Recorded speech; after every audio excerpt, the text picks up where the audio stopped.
Salut, moi c'est Jasmine, sexologue et psychothérapeute. Donc aujourd'hui, je vais vous présenter un petit peu une partie de la sexologie. Il y a beaucoup de choses qu'on pourrait parler. Je pense que quelque chose qui pourrait être intéressant, c'est le volet thérapie de couple. Beaucoup d'humains, en fait, la grande majorité, on va être en relation, que ça soit amoureuse, amicale, peu importe. C'est sûr, dans un contexte de thérapie de couple, on va parler plus d'une relation qui est amoureuse. Donc, c'est ça. Je pense ouvrir sur plusieurs sujets. Premièrement, quelque chose qui revient beaucoup qu'on va voir chez les couples qui consultent, c'est des enjeux de communication. Et c'est souvent ça que les gens vont dire, on veut travailler notre communication. Ce qui revient beaucoup, là, ça va être dans la gestion des conflits. On se chicane beaucoup, là, on tourne en rond, on lève le ton, on sacre, on se crie après, ou on n'est pas productif, on s'écoute pas, on se coupe la parole. Bref. Quelque chose que je peux donner comme un petit conseil pour les gens, c'est le terme la métacommunication. J'explique qu'est-ce que c'est. La métacommunication, c'est quand on communique sur notre façon de communiquer et non sur le problème en tant que tel. Une autre façon de le présenter que justement nos profs allaient nous dire à l'Uni, c'est au lieu de parler du contenu, de ce qu'il y a dans mon bocal, je vais parler du contenant.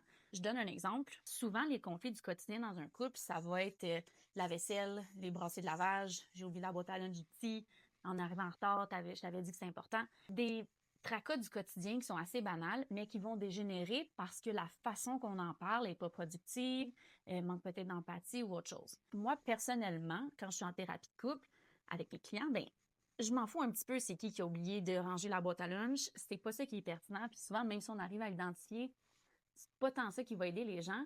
Ce que je vais observer, c'est plutôt comment les gens y parlent de la fameuse boîte à lunch. Est-ce qu'ils s'écoutent? Est-ce qu'ils se coupent la parole?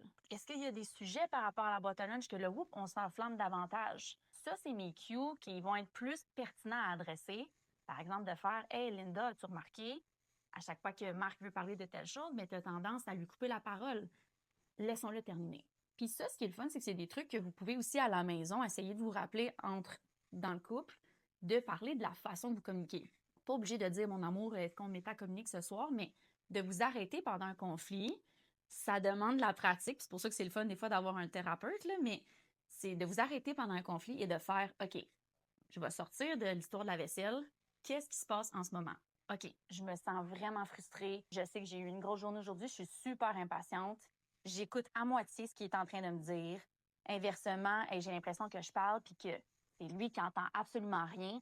Puis c'est peut-être ça qui va être pertinent de dire au lieu de revenir sur la boîte à lunch, de faire en ce moment, j'ai l'impression qu'on parle, mais que tu me comprends pas puis que moi, je suis juste de plus en plus frustrée. Le but, là, en fait, c'est d'avoir une communication qui est productive. Ça, c'est productif. Au lieu de tourner en rond dans la même loupe du tracas du quotidien qui va revenir puis qui va en avoir à tous les jours. Ça fait que si à chaque fois on essaie de le régler, ça va devenir lourd plutôt que si on a les bons outils. Fait que ce qui est le fun en thérapie de couple, c'est que le thérapeute peut vous aider à remarquer ces choses-là. Des fois, c'est vraiment carrément de développer des habiletés. Fait qu'on va refléter, par exemple, à une personne, dire « Ah, Mathieu, t'as-tu remarqué, tu coupes beaucoup la parole. » Ou « Ah, Mélanie, t'as tendance à lever le ton quand on parle de tel sujet.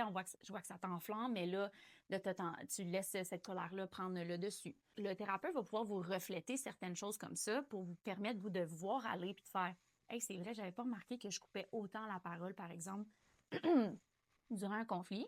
Ou est-ce que ça peut être aussi important de venir consulter un thérapeute? C'est quand on remarque que là, on est pris dans des patterns qui se répètent souvent. Que là, c'est comme toujours la même chose, que ça soit la boîte à lunch, le bain du bébé ou peu importe, que c'est le même contexte. Exemple, le typique qu'on va voir, là, c'est là, il y a un conflit.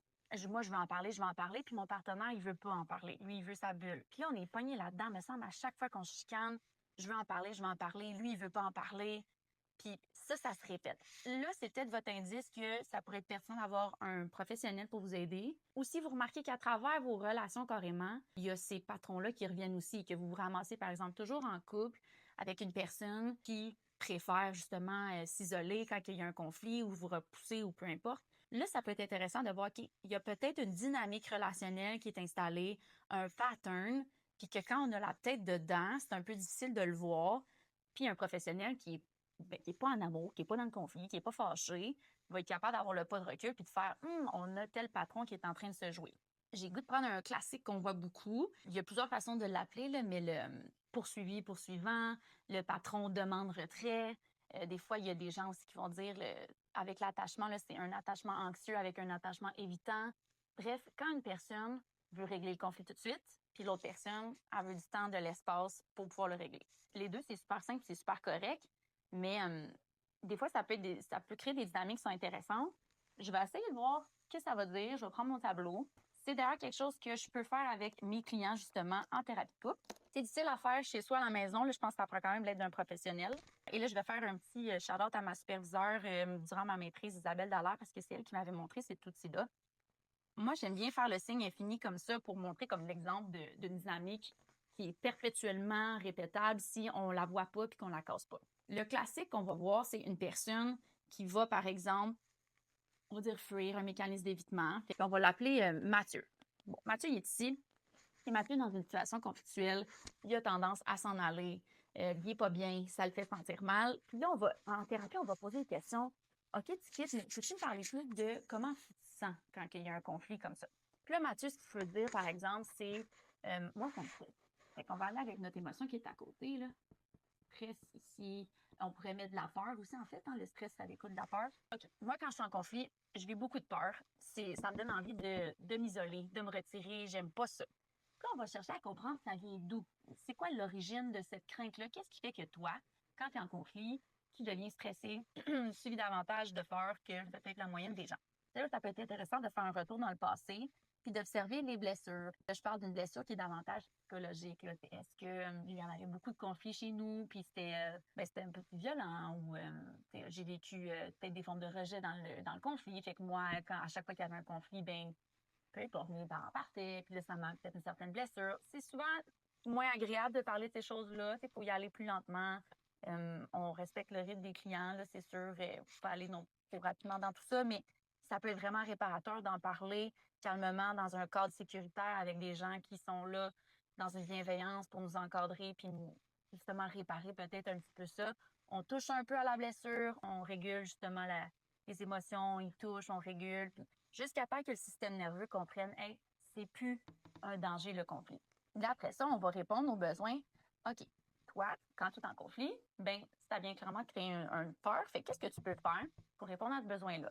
Pour que tu te sentes en sécurité, pour que justement, ça te fasse plus peur, le conflit comme ça. Puis là, la personne, elle va dire, ah, peut-être que je vais me parler dans ma tête, je vais me dire, hey, je suis en sécurité, ça a l'air banal, ça peut aider. Fait qu'on trouve quelque chose, n'importe quoi, que le client choisit qui lui fait du bien. Puis là où c'est la loupe qui est intéressante, c'est, on va dire, Mathieu, il est en couple avec Julie. Bon, ben quand Mathieu, il tombe dans l'évitement, qu'est-ce que ça fait à Julie? C'est ça que là, on va avoir nos dynamiques. Si, par exemple, Julie, elle, on va dire, elle vit beaucoup de quand Mathieu, il part comme ça, ça peut être une émotion classique à avoir. Je me sens triste. Puis toi, ta réaction, quand tu te sens comme ça, c'est quoi? Mais moi, c'est l'inverse. Je vais pas vouloir m'éloigner, je vais être très émotive, je vais pleurer beaucoup, je vais vouloir régler ça tout de suite, je suis plus démonstrative, on va le voir là, quand que je me sens pas bien. Un mécanisme qu'on pourrait dire, là, ça serait une théâtralité émotive. Donc, théâtralité émotive ici, mais ça vient du fait que quand je suis triste, en fait, c'est ma façon de coper avec cette émotion-là. Et même principe qu'avec Mathieu, on va réfléchir, qu'est-ce qui fait que toi, quand une personne s'éloigne, ça déclenche tout ça, que tu te sens triste, que ça devient lourd pour toi, puis ça prend toute la place. On va explorer encore une fois, là, je les mets un petit peu partout, là. La blessure, par exemple, est-ce que plus jeune, justement, les parents autour de toi qui étaient instables quand ils, dans leurs soins, que parfois ils étaient là, parfois ils étaient absents, c'était imprévisible, ça amenait beaucoup d'angoisse, puis quand ils partaient à chaque fois, il y avait une grosse tristesse associée à ça.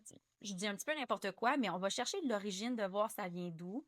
Puis aujourd'hui, encore une fois, je remets mon besoin ici, bien quand ça monte, quand une personne que tu aimes part, tu te sens abandonné, tu te sens délaissé, qu'est-ce que tu peux faire pour prendre soin de ça, de la partie de toi qui est blessée et qui n'aime pas ça.